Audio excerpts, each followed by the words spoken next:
On inaugure avec vous un nouveau cycle, je dirais, des Vendanges du Savoir qui s'appelle Vin et Nature.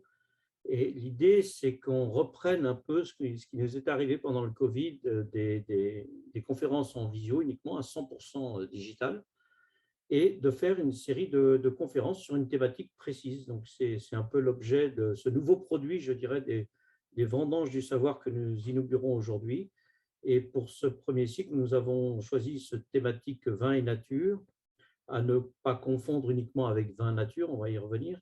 Donc, c'est d'essayer de comprendre eh bien, sur ces deux mots qui peuvent paraître aujourd'hui, enfin, qui ont été antinomiques, je dirais, vin et nature, au niveau du XXe siècle, je dirais à la fin du XXe siècle, ces deux mots devenaient petit à petit antinomiques, et puis au XXIe siècle, on voit bien qu'il faut les réconcilier. En tous les cas, il y a peut-être une très forte demande sociétale pour les réconcilier, ces deux mots, vin et nature, à tel point qu'aujourd'hui on parle de vin de nature, et que ce vin nature, on en parle de plus en plus. Ça vient compléter les vins bio, les vins en biodynamie, toutes ces choses-là, tout ce type de demande sociétale que peut-être Yann Reynaud va nous expliquer en tout début pour une première conférence. Et puis, en deuxième conférence, eh bien, on se posera la question, mais du point de vue œnologique, est-ce qu'un vin est naturellement bon? C'est-à-dire, quel est le sens qu'on peut donner en œnologie entre sur les vins nature? Est-ce que ça peut matcher, je dirais, est-ce que ça peut fonctionner entre ces deux considérations avec donc Stéphanie Marchand, qui sera là le 31 mai. Et puis le 28 juin, alors là, pour le coup, nous reviendrons à on quittera le terme de vin nature pour aller vraiment dans vin et nature, en disant, mais est-ce que la nature ne permet pas de faire des bons vins, en fait? Est-ce que sans la nature, on peut faire de la viticulture? C'est grâce à la nature qu'on doit faire de la bonne viticulture. Et puis, petit à petit, on arrivera à un point qui est un peu très à la mode aujourd'hui, qui est la question de la viticulture et la biodiversité. Est-ce que c'est possible de les réconcilier? Est-ce qu'on a un équilibre possible avec Adrien Ruche? Donc, pour ce qui est de Sans nature, pas de viticulture, ce sera Elisa Marguerite qui fera l'exposé le 28 juin. Et le 7 juillet, ce sera Adrien Ruche sur viticulture et biodiversité. Donc, vous voyez, c'est un paquet de 4 présentations d'une demi-heure, assez courte, hein, de 4 jeunes chercheurs de l'ISVV, de l'Institut des sciences de la vigne et du vin, eh bien, qui viendront un peu, je dirais, donner leur avis avec des disciplines scientifiques différentes. Hein. Et aujourd'hui, on va commencer donc tout de suite avec Yann Reynaud. Je ne vais pas prendre plus de temps pour présenter cette session. Yann Reynaud travaille à la région Nouvelle-Aquitaine. Il est chercheur associé à Bordeaux Sciences économiques. Il a fait sa thèse sur l'économie comportementale appliquée au vin notamment, et notamment en économie comportementale concernant les consommateurs. Et donc Yann a travaillé sur la question des vins nature, des vins sans sulfite aussi sur le plan d'un point de vue plus technique, mais c'est peut-être pas la même chose, il va nous le dire. Hein. Et puis voilà, donc là on va avoir pour cette première, je dirais cette première séance, eh bien un aperçu de ce que peut donner la recherche en termes de demande sociétale. On commence par la demande sociétale. Y a-t-il vraiment une demande sociétale pour les vins nature? Et si oui, pourquoi? Et quels sont les arbitrages et comment? Yann, je te laisse la parole. À toi de répondre en 30 minutes. Et puis, n'hésitez pas à poser vos questions pendant ce temps-là et on relaiera toutes ces questions. Vas-y, Yann, je pense que c'est… Très bien. Pas perdre Merci de temps. Eric, merci Inès et bonjour à tous. Donc, effectivement, je m'appelle Yann Reynaud, je travaille à la région Nouvelle-Aquitaine et je suis chercheur associé à Bordeaux Sciences économiques. Alors, je charge mon diaporama et vous allez me dire tout de suite si déjà vous le voyez bien, je pense que c'est bon. Donc, effectivement, on va interroger ce concept de vin nature et peut-être plus largement celui de vin et nature. Mais je vais commencer tout de suite en vous interrogeant, vous, sur ce concept de vin nature. Je vais vous proposer un petit jeu. Vous avez un lien qui s'affiche devant vous. Il vous est peut-être retransmis par le chat également, ou alors vous avez un QR code.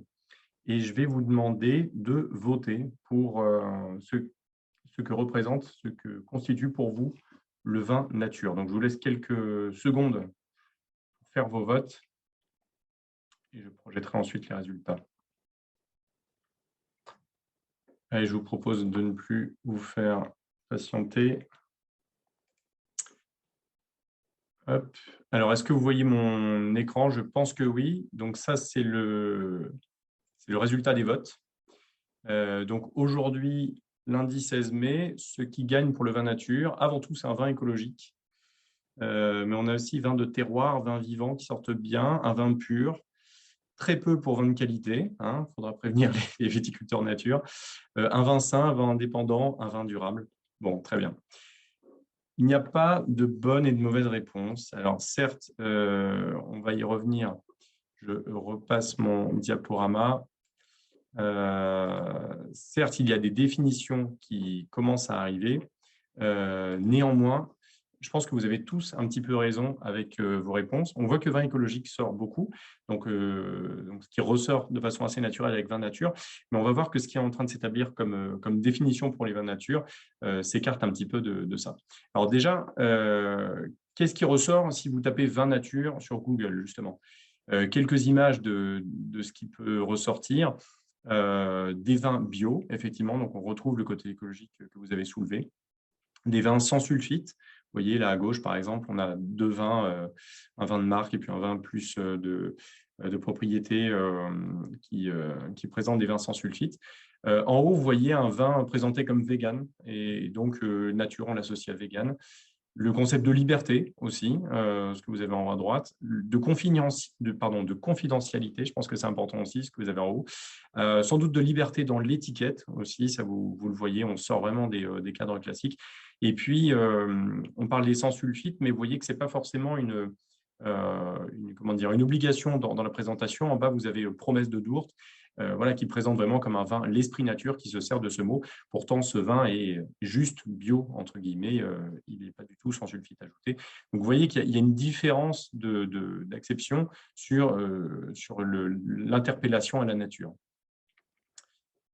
Je reviens. Voilà. Alors, si on part des définitions, le vin, réglementairement, c'est le produit obtenu exclusivement par la fermentation alcoolique, totale ou partielle, de raisins frais, foulés ou non, et ou de mou de raisin. La nature, ce que nous dit l'Académie française en matière d'alimentation, c'est en parlant d'un aliment auquel on n'a ajouté aucun ingrédient, aucun assaisonnement. Et effectivement, on retrouve ce terme en alimentation, par exemple, yaourt nature. Du côté du vin, par contre, comme le disait Eric, c'est quelque chose de nouveau, peut-être même une hérésie. Au départ, ce n'était pas forcément bien vu par la répression des fraudes, parce que vin nature n'a pas trop de sens en soi.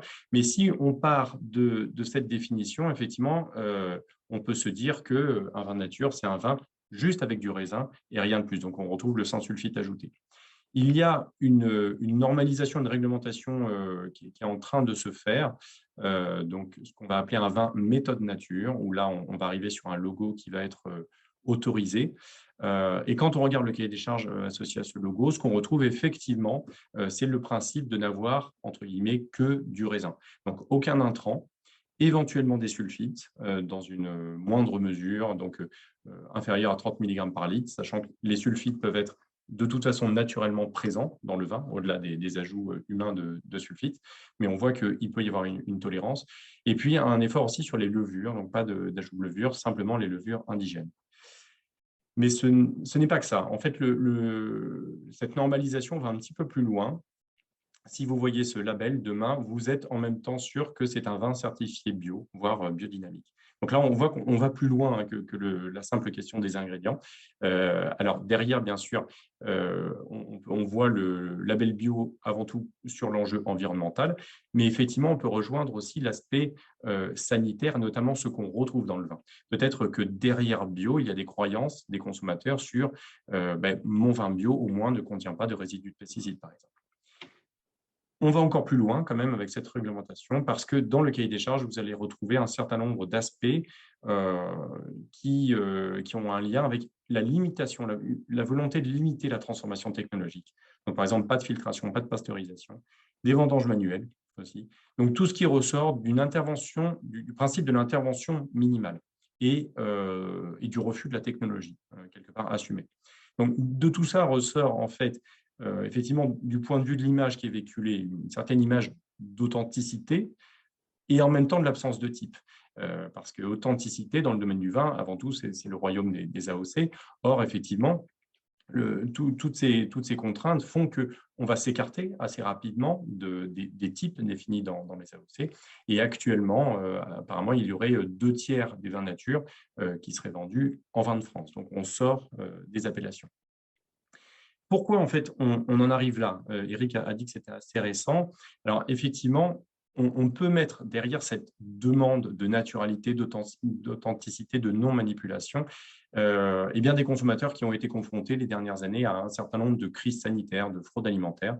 Alors, vous vous en souvenez sans doute, il y a eu l'ESB, la dioxine, la crise du concombre, etc.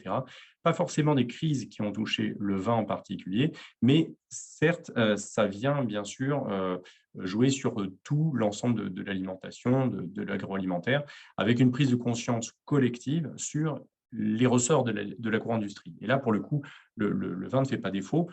Les consommateurs se rendent compte qu'effectivement, il y a des techniques œnologiques, techniques pour arriver à un vin défini, mais qui sont des pratiques qui font sortir le consommateur de son image de vin foulé avec les pieds, issu de raisins uniquement. Et derrière cette prise de conscience collective, eh bien, effectivement, il y a la peur de contamination, tout le développement très récent des allégations sanitaires. Et de façon très paradoxale, même pour le vin, on va retrouver une importance de ces allégations sanitaires. Et puis, bien sûr, le débat sur l'usage des additifs. Dans ce cas-là, les sulfites en font largement partie. Alors, la question, par rapport à tout ça, c'est certes cette volonté de nature, à quel prix elle se fait, et notamment dans le vin, puisque les sulfites sont là notamment pour potentialiser le goût du vin, accroître son potentiel de conservation. Donc, jusqu'où sont prêts les consommateurs, et notamment en matière de goût? Alors, on revient sur cette définition de vin nature et on voit bien que tous les consommateurs projettent des choses différentes. Là, on a fait le test en tout démarrage. Chacun a projeté des choses assez différentes derrière ce concept de vin nature. Alors, c'est lié au fait que, bien sûr, la dénomination, elle est encore récente, elle est encore floue, elle est méconnue. Mais il y a autre chose, et c'est ce que les économistes appellent l'effet de halo. C'est-à-dire que quand on va vous présenter quelque chose, par exemple, comme bio ou comme nature, vous n'allez pas forcément vous en tenir à ce qui est garanti par ce label, mais vous allez imaginer d'autres choses. Un exemple, là, avec 2 burgers, vous en avez un à gauche qui peut être vendu comme le burger sain et l'autre le burger non sain. Alors effectivement, celui à gauche, il est bio, il est même vegan. Dans sa composition, il y a une légumineuse. On pourrait penser qu'il est plus sain. Et puis finalement, si on regarde l'étiquette et si on faisait le calcul du Nutri-Score, eh bien, c'est plutôt celui à droite qui, du point de vue des nutritionnistes, peut paraître plus sain. Donc là, on a fait un effet de halo. On est parti du fait qu'il était bio, par exemple, et on en a déduit qu'il était plus sain d'un point de vue nutritionnel, ce qui n'est pas toujours le cas. Dans le domaine du vin, normalement, les choses sont assez bien silotées, un peu comme dans toute l'alimentation. C'est-à-dire qu'on a effectivement un ensemble de labels dans lequel les consommateurs s'y perdent, et vous certainement aussi, mais qui renvoient chacun à des notions différentes. L'authenticité, l'origine, la qualité, l'environnement, la santé, la durabilité. Et normalement, il renvoie des cahiers des charges précis. Mais cet effet de halo, il joue fortement dans le vin, et ça a été démontré avec plusieurs résultats. Alors, par exemple, quelles associations font les consommateurs? Il peut y avoir l'association entre vin bio et vin sain, ça a été démontré plusieurs fois. Donc, on voit un vin bio, on imagine qu'il est plus sain, peut-être parce que justement, il contient moins de résidus de pesticides. On oublie peut-être par là que le vin aussi contient de l'alcool et que c'est peut-être la chose numéro 1 à voir en matière de santé. On a aussi des associations faites au niveau entre vin local et vin écologique, donc la provenance et l'écologie, ce qui ne va pas toujours de soi, entre vin durable et vin de qualité, entre vin bio et vin bon, donc là des attentes qui vont carrément jusqu'à la qualité du produit. Bref, on peut en trouver un grand nombre de sortes. On a même des corrélations entre les attentes que font les consommateurs entre le poids de la bouteille, le prix, la qualité. Ce qui fait que cet effet de halo, vous voyez qu'à l'inverse de ce que je vous ai montré de façon très silotée sur l'origine, l'écologie, la santé et la sécurité, la durabilité, la qualité, eh bien, en fait, on a des champs qui se recoupent. Et c'est ça ce qui est important, c'est-à-dire qu'il ne faut pas s'en tenir à la vision réglementaire en se disant que les consommateurs se trompent. Nous, ce qui va nous intéresser, économistes, dans la lecture de ce qui se passe, c'est justement cette diversité des attentes qui se fait autour du vin nature. Alors, certes, tout de même, si je reviens sur mes vins nature, il y a une focalisation assez importante jouée par les vins nature sur les sulfites. Là, vous avez un visuel qui est travaillé par le syndicat des vins naturels. On montre un petit peu tout ce que le vin nature apporte par rapport aux réglementations existantes, le bio, la biodynamie, mais on voit cette importance mise sur les sulfites. Alors, pourquoi finalement les sulfites? On l'a vu, en plus, on prend des risques sur le goût. On peut se dire qu'effectivement, on a des attentes en matière sanitaire, de garantie sanitaire. On veut un vin sans sulfite. Pourquoi? Parce qu'il pourrait y avoir des intolérances, des allergies. Or, ce qu'on constate, ce que nous dit plutôt la recherche, c'est que finalement, les intolérances aux sulfites, ils n'ont pas des allergies, mais plutôt des intolérances, concernent finalement très, très peu de monde. Alors, très bien. Mais en fait, qu'est-ce qui se passe derrière? C'est qu'il peut y avoir des croyances, et donc elles sont tout aussi légitimes dans les contextes d'achat, du moins du point de vue des économistes, c'est qu'on peut associer ces sulfites, par exemple, aux maux de tête. Le fameux « ce vin m'a donné mal à la tête », effectivement, il était chargé en sulfite, alors que ça, pour l'instant, ce n'est pas quelque chose de prouvé. Mais en tout cas, cette association du point de vue des consommateurs, elle a été constatée. Plus généralement, en fait, il se trouve que les sulfites vont être une espèce de catalyseur de ce que j'appelais tout à l'heure dans le champ de la manipulation, tout à l'heure de l'intervention. Les sulfites vont être souvent associés, du point de vue des consommateurs, à tous les additifs utilisés par l'œnologie. Alors, ce qu'on va faire, nous, au niveau d'un laboratoire de recherche, c'est qu'on va essayer de sortir de ce flou, de dénouer un petit peu tous ces termes qu'on retrouve dans ce nuage et tous ces liens créés par effet de halo, en essayant de segmenter davantage les choses, en mettant des consommateurs en situation de devoir choisir et de nous exprimer par leur choix vraiment ce qu'ils entendent et ce qu'ils attendent derrière ces différentes certifications. Donc, on va essayer de bien segmenter ce qui relève du prix, de la qualité organoleptique, en faisant même déguster les consommateurs, tout ce qu'on va retrouver dans l'étiquetage, les certifications d'origine et ce qui va relever globalement de la performance environnementale et sanitaire. Alors, comment on fait ça? On se sert d'un concept en économie qui est celui du consentement impayé. Consentement impayé, c'est votre prix maximum d'achat en un lieu pour un produit un jour particulier. Exemple pour cette consommatrice qui voit une bouteille de vin et qui va donner son prix maximum d'achat. Donc, ce n'est pas du tout lié au prix de vente, c'est vraiment le prix que elle, cette consommatrice, est prête à mettre pour cette bouteille en fonction des caractéristiques auxquelles elle a accès lors de l'achat. Ce qui veut dire que si le prix de vente derrière qu'on lui sort est compris entre 0 et 26 euros, eh bien, très bien, elle achète, et même si c'est 10 euros ou 5 euros, par exemple, elle fait une très bonne affaire. Elle était prête à mettre jusqu'à 26 euros. Mais 26 euros, c'est sa limite. Si le prix est finalement à 26 euros et 10 centimes, cette consommatrice n'achète plus. Ça vous paraît un peu théorique, mais en fait, en tout moment, on a des consentements impayés. Ils peuvent être influencés par les prix de vente, mais là, en l'occurrence, si on présente une bouteille, tout le monde doit être en mesure de donner son consentement impayé. Les choses se compliquent dès lors qu'en fait, on va davantage mettre les consommateurs dans des situations d'achat qui ressemblent à celles qu'ils peuvent connaître quand ils sont dans des magasins. Exemple, là, on va comparer une bouteille de conventionnel et une bouteille de vin bio. On n'a aucune autre différence visible pour ces vins. On peut imaginer que c'est toutes choses égales par ailleurs. Et notre consommatrice, bon, en fonction des caractéristiques auxquelles elle a accès, elle donne ses consentements à payer en comparant les deux produits. 17 euros pour le vin conventionnel et 26 euros, disons, pour le vin bio. Très bien. Maintenant, les prix de vente vont être donnés à cette consommatrice. Comment on se situe? Alors, ce qu'on utilise, nous, en économie, c'est cette différence entre le consentement à payer, qui est prêt à mettre le consommateur, la consommatrice, et le prix de vente. Dans les deux cas, le surplus, là, il est positif. C'est-à-dire qu'en fait, la personne était prête à mettre plus que le prix réel de vente. Donc, la consommatrice peut très bien acheter les deux. Nous, ce qu'on va regarder, c'est surtout la différence. Et ce qui est très important de voir, c'est que dans ce cas précis, certes, la consommatrice initialement valorisait davantage le vin bio à 26 € plutôt que 17 pour le vin conventionnel, mais quelque part, l'affaire va paraître plus juteuse, entre guillemets, en achetant le vin conventionnel, parce que la différence, ce fameux surplus, parce que le prix de vente est faible pour le vin conventionnel, cette différence, elle est plus importante pour le vin conventionnel. Et ça explique tout à fait les écarts que vous allez pouvoir relever entre les attentes des consommateurs telles qu'elles sont déclarées, relevées par des sondages, des enquêtes d'opinion, les médias, notamment sur la naturalité, et ce qui se passe concrètement sur les marchés, où, à ce que je sache, les vins nature n'ont pas encore remplacé tous les vins classiques, et même pour les vins bio, où on est sans doute tous prêts à valoriser, ou pas tous, mais une grande part à valoriser davantage le vin bio, eh bien, le vin bio reste tout de même un marché de niche. Donc, c'est vraiment cette différence qu'on va avoir, cet arbitrage entre le prix, mes attentes, et puis bien sûr, bien d'autres aspects comme la qualité organoleptique. Donc nous, c'est ce qu'on essaye de faire à l'ISVV, de faire venir des consommateurs, de les mettre dans des situations de comparaison de produits et en allant jusqu'à déguster ces produits.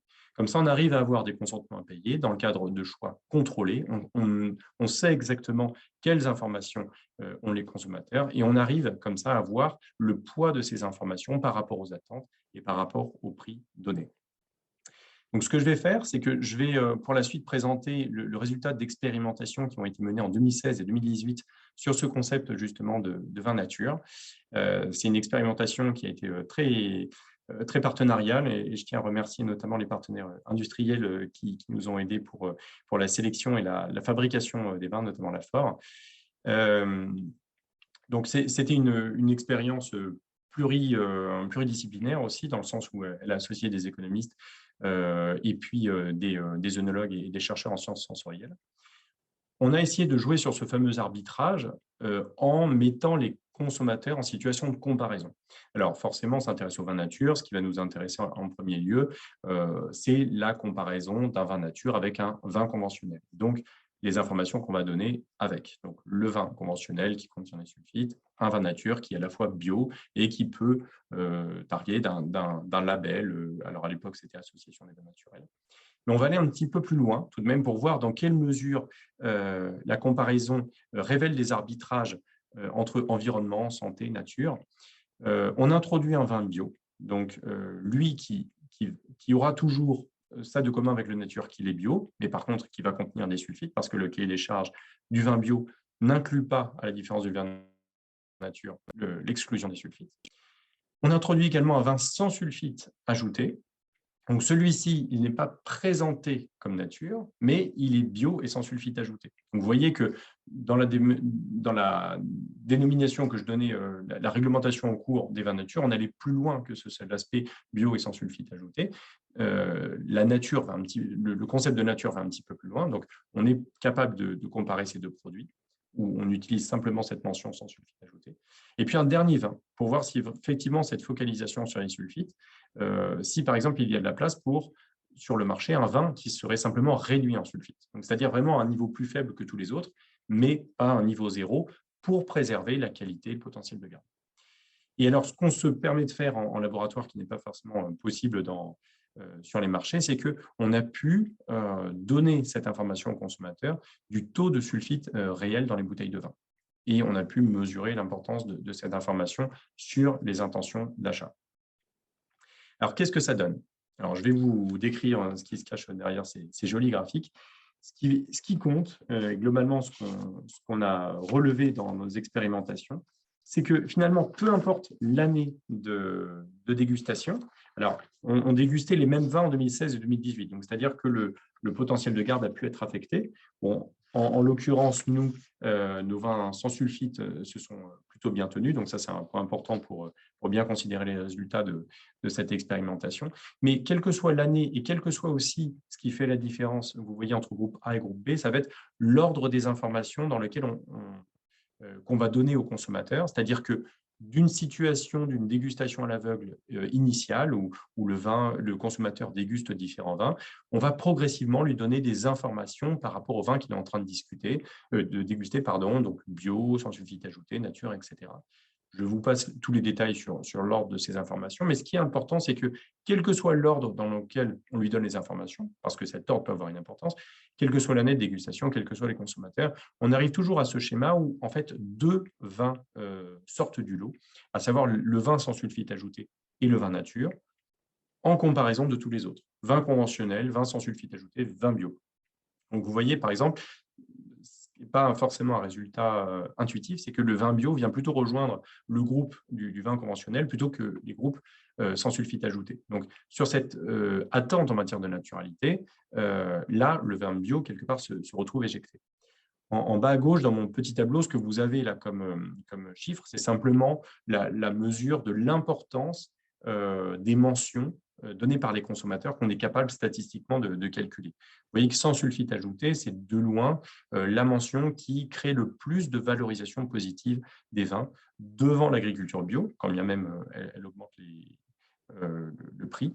Et vous voyez que ce concept de nature, quand bien même on a pu dire qu'un vin était bio et sans sulfite ajouté, il reste un potentiel de valorisation simplement affecté au mot un peu fourre-tout de nature. Si on compare les valorisations que donnent les consommateurs les plus intéressés par le vin bio et les plus intéressés par le vin nature, donc parmi nos 400 consommateurs, on a pu distinguer ceux qui valorisaient le plus la dénomination vin bio quand elle était donnée et ceux qui valorisaient le plus la dénomination vin nature. Ce qu'on constate, c'est que plus on avance, là vous voyez de gauche à droite, plus on avance vers les consommateurs les plus intéressés par le vin nature en rouge et le vin bio en vin bleu, en bleu, pardon. Ce que vous avez, c'est l'augmentation du consentement à payer. Vous voyez que quelque part, la valorisation que sont prêts à donner les consommateurs intéressés par le vin nature est bien supérieure à celle que sont prêts à donner les consommateurs intéressés pour le vin bio. Donc ça, en matière de marché derrière, c'est un point très important pour les producteurs de vin. Ce qu'on constate aussi, tout à l'heure, on parlait de l'arbitrage avec le goût et de ce qu'on est prêt à sacrifier pour le goût. Globalement, dans nos expérimentations, à l'étape de dégustation à l'aveugle, les vins nature n'ont pas été complètement éjectés. C'est-à-dire que quand bien même on a pris plus de risques parce qu'ils étaient sans sulfite, globalement, ils n'ont pas été repérés pour ça. Néanmoins, dans notre groupe de consommateurs, on avait quand même plus de 400 consommateurs, on arrive à distinguer les consommateurs qui n'ont pas aimé du tout le vin nature à l'étape aveugle. Je vous rassure, il y en avait.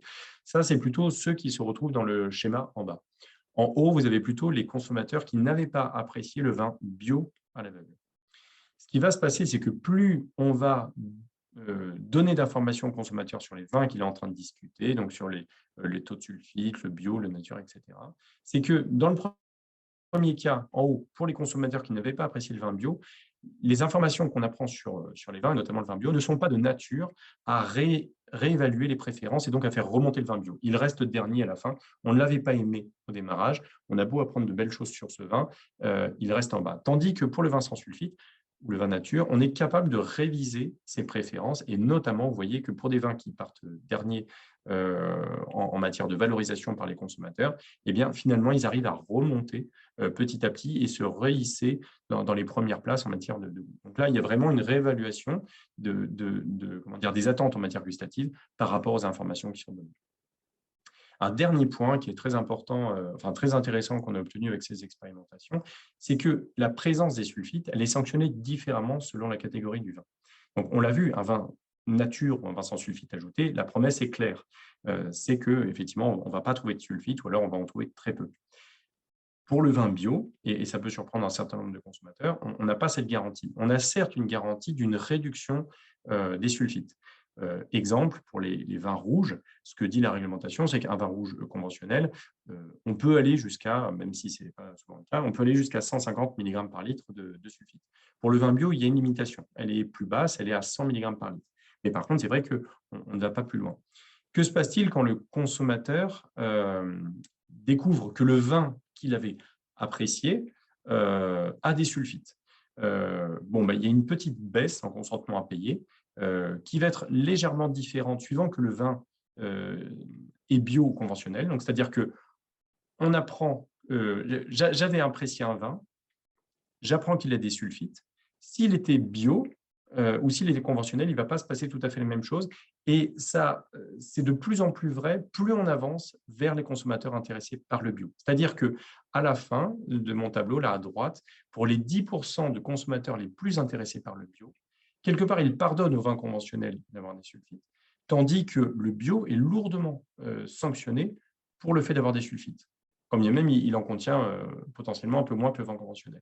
Donc là, on a typiquement un exemple de comportement qu'on est capable de mesurer en laboratoire qui montre ce qui se passe sur ce concept de naturalité qui, dans le flou qu'on présentait tout à l'heure, n'est pas complètement rempli, ce concept de naturalité, par le consommateur dès lors qu'il peut comparer les produits entre eux. C'est-à-dire que le vin bio, pour eux, ne remplit pas, entre guillemets, tout le cahier des charges, alors que pour l'instant, pourtant, son cahier des charges est clair et il n'y a pas de réglementation plus forte sur les sulfites.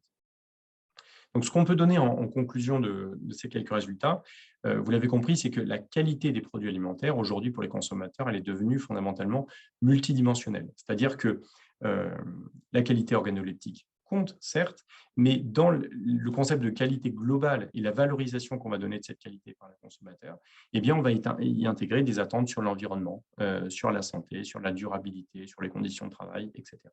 Et bien sûr, ces dimensions sont poreuses entre elles, donc c'est le fameux effet de halo dont je parlais, c'est-à-dire que parce qu'un vin est bio, ben justement, on va lui assigner davantage que son cahier des charges promet, de la même façon qu'un certain nombre d'autres allégations vont créer des attentes dans d'autres domaines.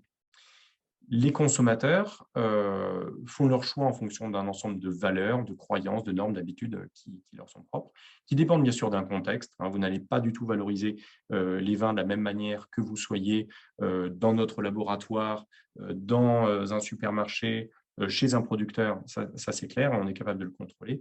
Mais bien sûr aussi, ça dépend de l'information obtenue par le consommateur. Pas forcément de l'information disponible, parce que finalement, l'information, elle est disponible en grande partie sur Internet.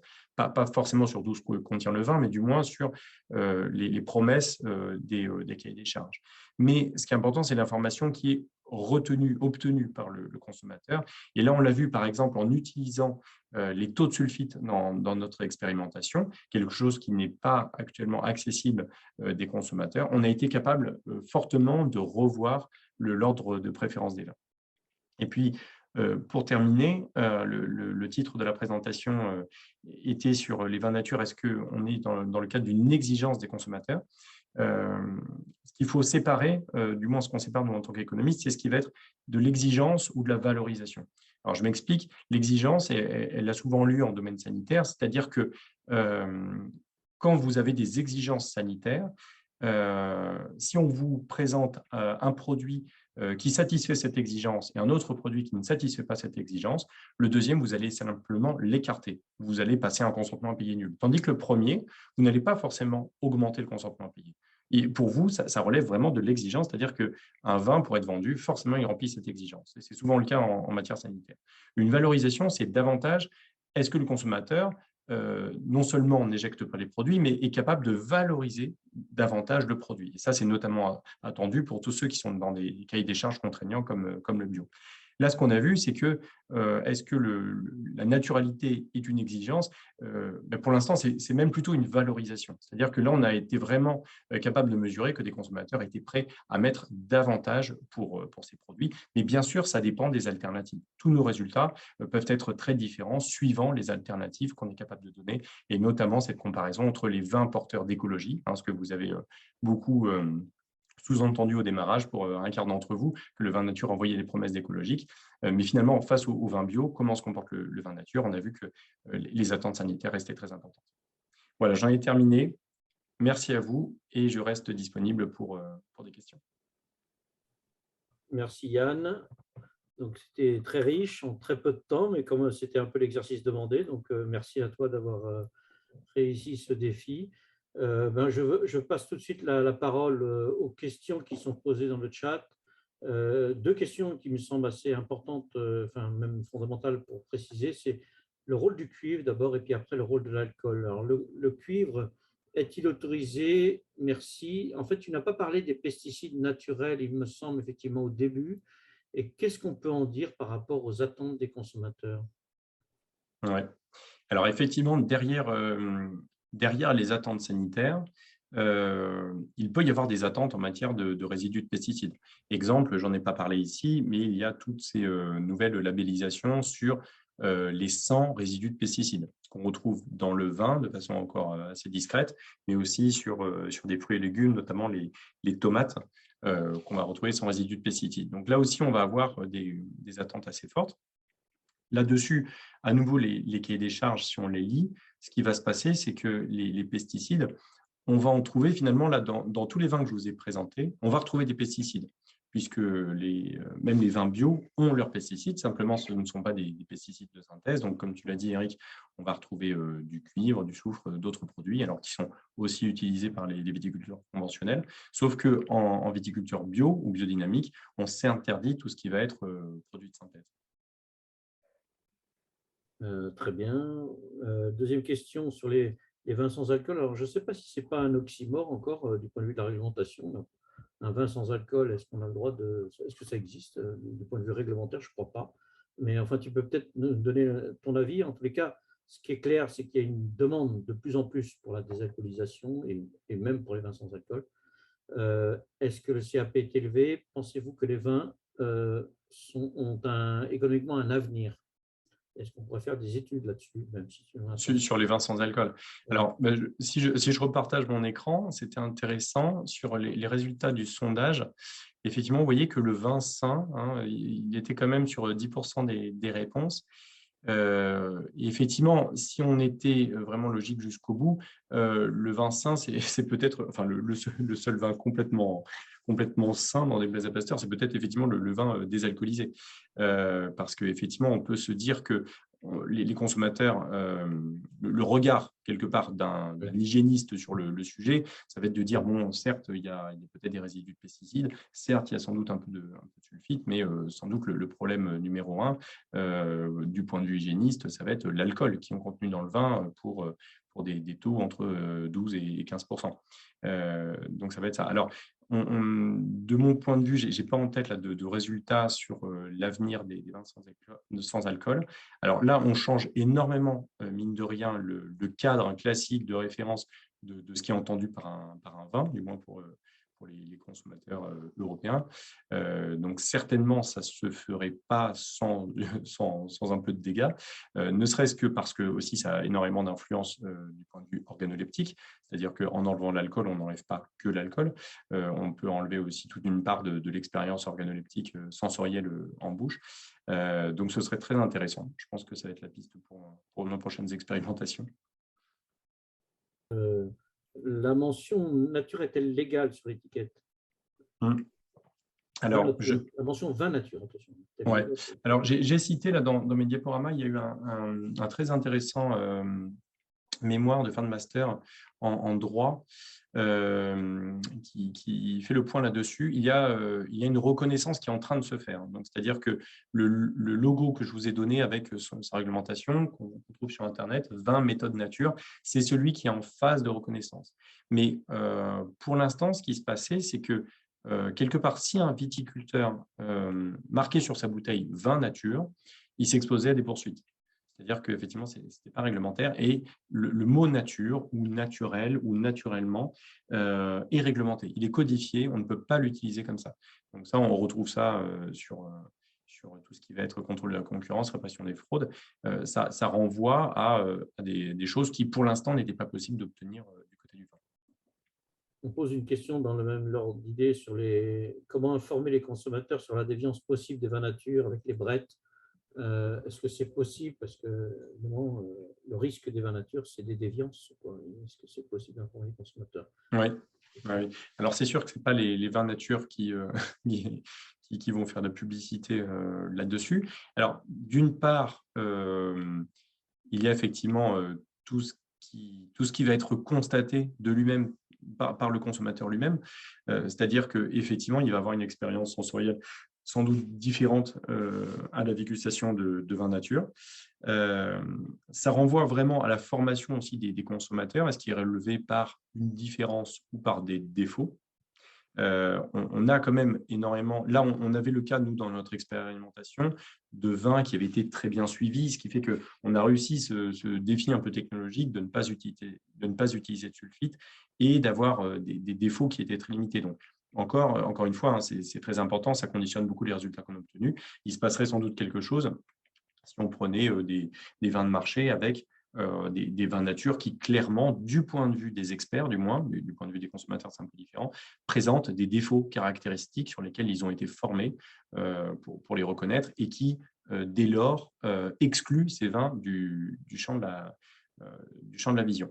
Le problème quand on fait ça, c'est qu'on n'a pas forcément ce que j'appellerais le vin contrefactuel. C'est-à-dire que si on achète un vin de nature sur le marché comme ça, qu'on le présente à des consommateurs, on a du mal à avoir le vin toute chose égale à par ailleurs, c'est-à-dire le vin qui serait le même s'il avait eu des sulfites. Alors que nous, dans notre expérimentation, on a pu bénéficier d'un partenariat avec un château, avoir une seule et même vendange de la même parcelle et derrière vinifier de façon différente. Et du coup, on a pu vraiment avoir des différences organoleptiques qui étaient simplement liées aux méthodes de vinification. D'accord. Alors, juste une question là. L'engouement pour les vins nature est-il mondial? C'est important. Par rapport, si on prend par exemple aux États-Unis, il me semble que enfin, les réglementations bio, par exemple, ne sont pas les mêmes, non? Oui, Et alors, ouais, tu fais bien de le dire. les vins nature, je ne sais pas. Ouais, j'ai oublié de le dire. Si je reprends mon diaporama ici, hop, je pense que vous voyez ma diapositive. Ah mince, vous ne voyez peut-être plus. Euh, Là, ce que je vous ai présenté, c'est 20 méthodes nature à la française, donc ce qui est en train de se normaliser côté français. Si on regarde ce qui se passe côté États-Unis, par exemple, effectivement, pour eux, un vin bio, c'est ça. Et même, ce n'est pas le deuxième point. C'est-à-dire, un vin bio, pour eux, c'est un vin bio tel qu'on l'entend en Europe, mais en plus, effectivement, il n'y a aucun intrant et aucun sulfite. Voilà. Par contre, ils ne vont pas jusqu'à ces points-là, c'est-à-dire tout ce qui va être lié à la transformation technologique, par exemple, se passer des sulfites, mais par contre, être hyper rigoureux sur des techniques physiques, pasteurisation, filtration, etc. Et même sur les vendanges manuelles, il me semble qu'ils ne disent rien. Donc, en fait, on est sur des réglementations assez différentes. Donc, le vin, si vous achetez un vin bio aux États-Unis, il sera en même temps un vin sans sulfite. Si vous voulez acheter un vin bio dans le sens du droit européen, en fait, vous allez vous tourner plutôt là-bas vers des vins issus de raisins bio, un peu comme ça l'était en Europe avant 2012, avant qu'on légifère vraiment sur les vins bio. Avant, on était sur des vins issus de raisins bio. Une question que je n'ai pas prise au début parce qu'elle est peut-être un peu technique et elle sort du champ de l'économie, mais si jamais tu as une réponse, pourrions-nous remplacer le SO2 avec plus de glutathion pour les vins blancs, par exemple? Alors ça, je ne vais pas être capable de dire exactement par quoi on pourra remplacer les sulfites. Nous, dans notre expérimentation là, que je vous ai présentée, on a été quand même regarder du côté de la technologie. Alors, ce n'est pas le glutathion, c'était le chitosane qui a été utilisé quelque part pour substituer, entre guillemets, les sulfites, c'est-à-dire quelque chose qui vient potentialiser leur action. Donc, on a testé du point de vue des consommateurs ce compromis-là, c'est-à-dire votre demande, elle est sur les sulfites, j'arrive à les réduire au prix d'un auxiliaire technologique. Donc qui peut être le glutathion, mais qui en est un autre, nous, dans notre expérimentation. On voit que ce n'est pas ça qui a convaincu. C'est-à-dire que, vous l'avez compris, hein, ce qui s'exprime derrière cette demande de naturalité, certes, il y a vraiment le paroxysme des sulfites, sur lequel s'est vraiment construit les vins nature, donc avant tout des vins sans sulfite, ils sont compris comme ça.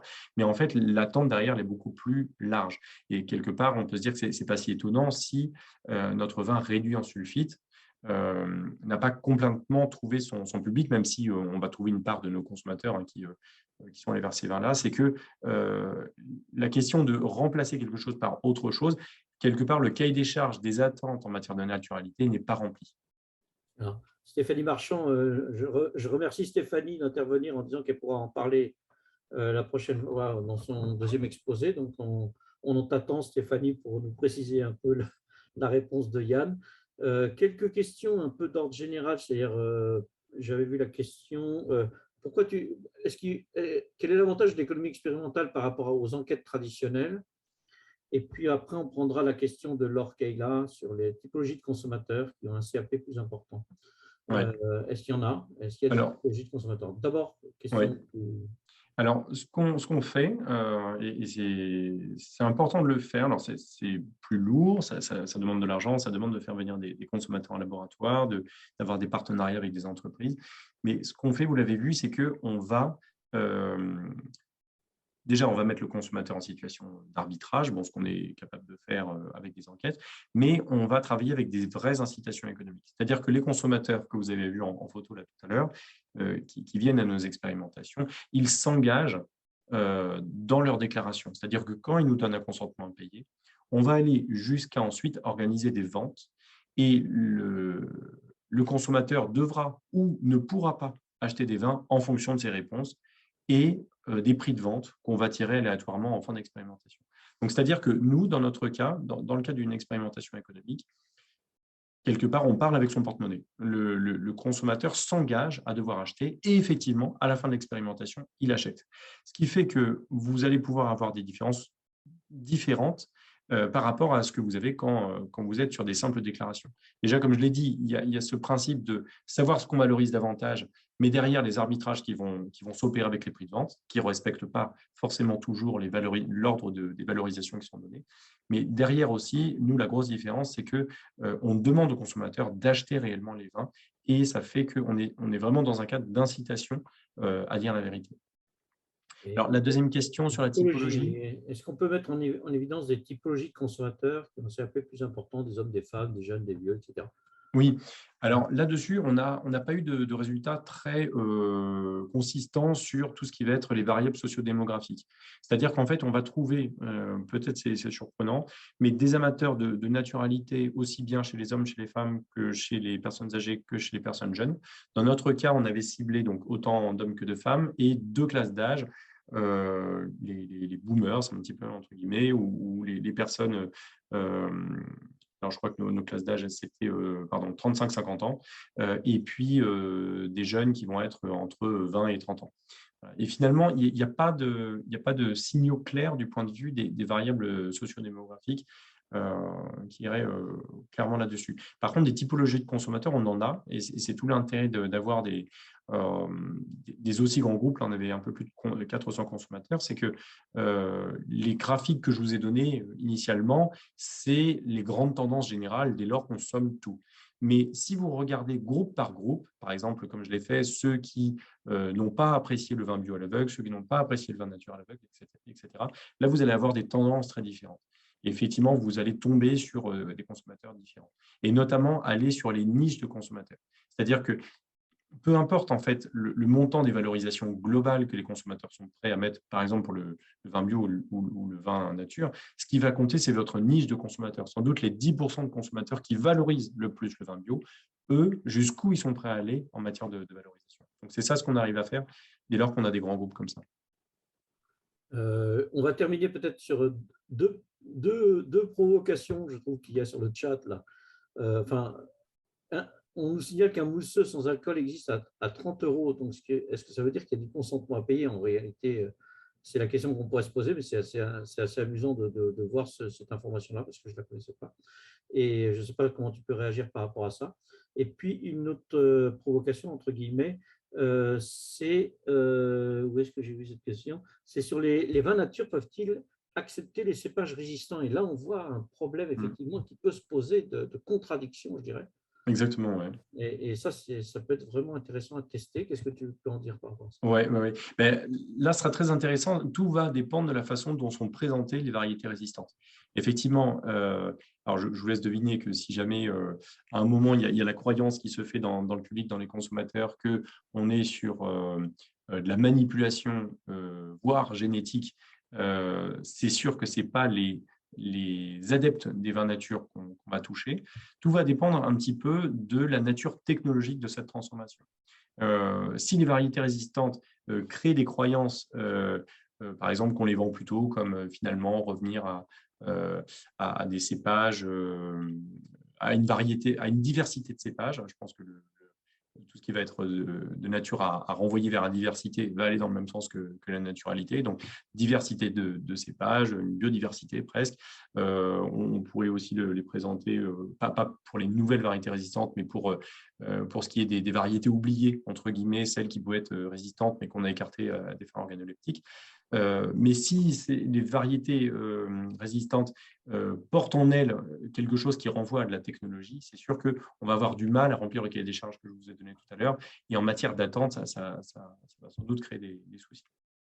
Et alors, pour le vin mousseux sans alcool, alors très bien, je pense que la preuve est faite dès lors qu'il y a un produit sur le marché qui trouve preneur, on arrive toujours à trouver sa niche. Alors, s'il est vendu 30 € et que l'entreprise vit toujours dans 3 ans, quelque part, dont acte, ça veut dire que finalement, il existe des consommateurs qui ont au moins ce consentement à payer là. Il est peut-être même supérieur, peut-être qu'il était à 50, 60. On peut même comme ça donner un signal sur la qualité du produit. Parfois, augmenter le prix de son produit peut avoir du sens parce qu'on va créer toujours des associations sur le consommateur. Je ne l'ai pas donné, mais c'est sans doute la plus simple de toutes en matière d'association, c'est le prix et la qualité. Sur des vins, on a tous des attentes particulières et vendez un vin avec la même étiquette à 2 € et 10 €, peut-être que finalement, en passant de 2 à 10, vous allez augmenter le volume de vos ventes simplement parce que le prix est signal de qualité. Alors, c'est peut-être le jeu que fait cette entreprise en se mettant sur le champ de la désalcoolisation et en même temps en envoyant un signal sur la qualité de façon un peu surprenante. Je suis preneur du nom de l'entreprise pour voir si effectivement elle est toujours sur le marché d'ici notre nom. Oui, on va prendre deux questions pour finir. C'est deux questions connexes. Est-ce qu'il y a d'autres expériences qui ont été faites sur les vins blancs? Et je dirais, bon, c'est très joli, ces expériences qui sont beaucoup plus crédibles peut-être que les simples enquêtes, mais combien ça coûte une expérimentation de ce type? Et est-ce qu'on peut les reproduire à l'infini? C'est-à-dire qu'est-ce qu'on peut faire une économie de marché avec ça? Ouais.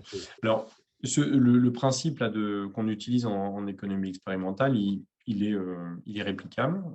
Donc, comme je disais, c'est assez coûteux en temps, en argent. Il faut trouver des vins, il faut trouver des consommateurs prêts à venir, prêts à jouer avec leur argent. Donc, c'est pas toujours évident. Il faut un grand nombre de consommateurs pour avoir des résultats statistiques. Mais sur le papier, on est capable de reproduire ces expérimentations sur d'autres types de vins. Alors, sur le vin nature, il y a eu d'autres articles économiques pour mesurer la valorisation du vin nature. Par contre, effectivement, des travaux de recherche qui sont allés jusqu'à intégrer ces attentes organoleptiques en allant faire goûter les produits, ça, par contre, je n'en connais pas énormément. Sur les vins blancs, effectivement, ce serait intéressant à faire parce qu'on renvoie encore à un autre imaginaire. Alors, d'un point de vue peut-être sulfite, parce que les sulfites autorisés dans les vins blancs peuvent être supérieurs au vin rouge. Et puis, il y a toujours cette question du mal de tête qu'on peut associer davantage au vin blanc.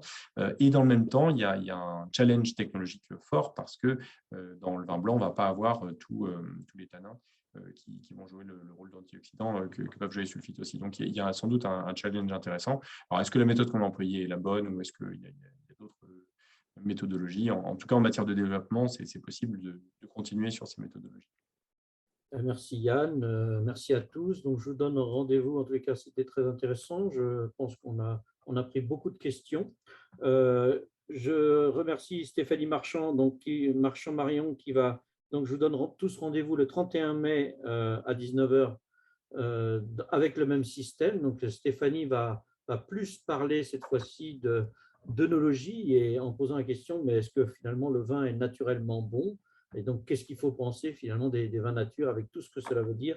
Donc, ça va être la parole à l'œnologue cette fois-ci, qui va un peu répondre, faire écho à l'économiste représenté par Yann ici, avec sa vision d'attente sociétale.